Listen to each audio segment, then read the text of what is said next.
Well, the president is campaigning for the ANC in Kwadukuza in KwaZulu-Natal. I've noted the report, and that's about all I can say in terms of the public protector's rules. Once a preliminary report has been issued, the less said, the better, because she still has to issue a final report. Thank you. Thank you very much. So he is in KwaZulu-Natal following the party's elective conference in December, and during this two-day visit, the president is expected to engage with traditional and religious leaders. Our reporter Bongani Gema is there and joins us live from Lindeni Township, which is in Stanger along the KwaZulu-Natal north coast. Bongani, good evening to you and welcome. So we heard the president in that clip responding to this latest development, and I guess it's his second victory after the SARS one in this biggest saga around Phala. What would you say his demeanor has been like there in the community? Well, Iman, as you say, he did respond to that question, but he said, this is not the time for him to give, a proper response to that. He said he has not seen, the full reports. He's also, just heard about the reports from the public protector, and he still needs time to go through the reports before he can give a proper response to that, issue, Iman. But he did say that he was aware of the public protector's, reports. But, your question, you're saying, how was his demeanor? Iman, he was in campaign mode. He was, laughing all the way, engaging with communities. You could not tell that, today, he had seen this report. So maybe, what came out of the reports is also, a reason for him to seem so jovial today, because since the morning, Iman was engaging with communities. He started at Stanger Town, just doing a walkabout day, engaging with communities. I remember after that, he then went to Chief Albert Lutsulu's grave, where he was laying a wreath, and also engaged with the family there. The family saying that they are not happy, that saying at this time no answers are forthcoming regarding how, the former president of the ANC died. And he did, somehow, give a commitment, saying that as the ANC, they are going to dig deep and find out what really happened to the former president of the ANC, Chief Albert Lutsulu. From there, he then came here to Lindelani Township. I understand this township was under the AFP. The current councillor now is the first ANC councillor in this township. So he did come to this township, also engaging with the community. From his way, saying this, is the start of the campaign here in the province. Sorry, Iman? No, I didn't say anything, but if you're handing back to me, it sounds like he was somebody wearing comfortable shoes today, moving, across these particular areas in KZN where he's trying to garner support.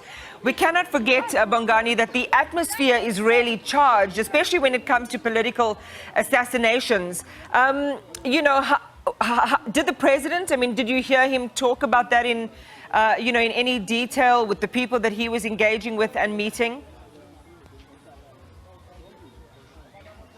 Yes, well, he didn't go into the details of political killings, Iman, but he did say, that this province needs to be, a stronghold of the ANC. As you know, that's recently, by-election after by-election, you see the ANC losing power, in communities. This was going to predominantly the AFP. So he was saying that they need, to come out more into communities.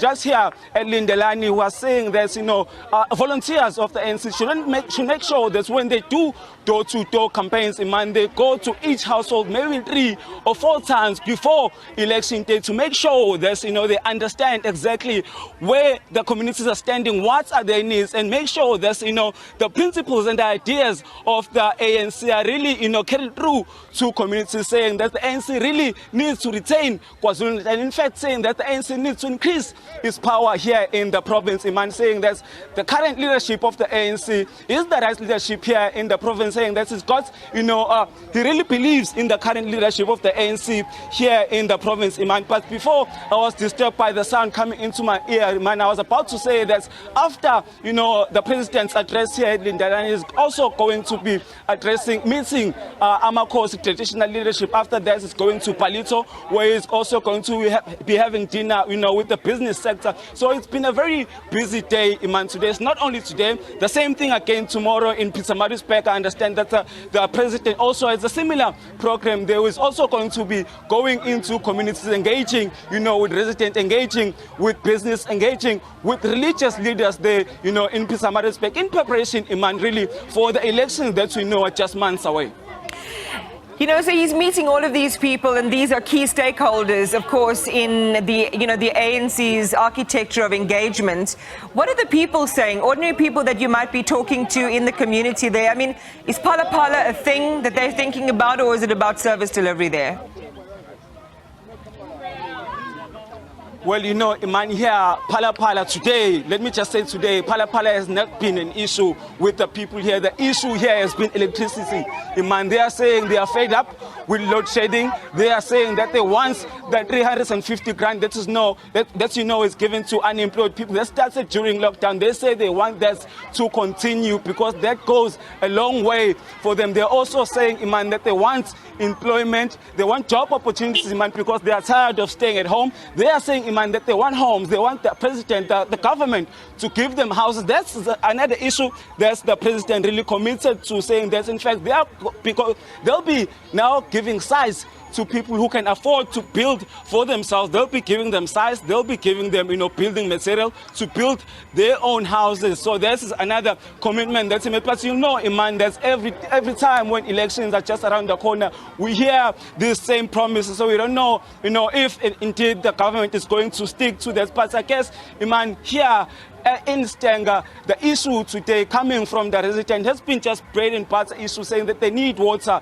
Iman, those are the issues that these residents were raising. I mean, when the president was at the Chief Alpes Luthuli Museum, he met there. We were not able to go, inside where he was engaging with the people who were present there. But we understand that even, children, you were saying that children who are in grade 7, grade 6, also had a chance to speak with the president, saying that, they thank the president for the meals that they receive every day, when they are at school. So those are the kind of issues that the people here, Iman, were raising today. Literal bread and butter issues. Bongani Gema, thank you very much for sharing with us the latest on the president's engagement visit, a 2-day visit there in KwaZulu-Natal. As you heard from Bongani, he heads to Pietermaritzburg next.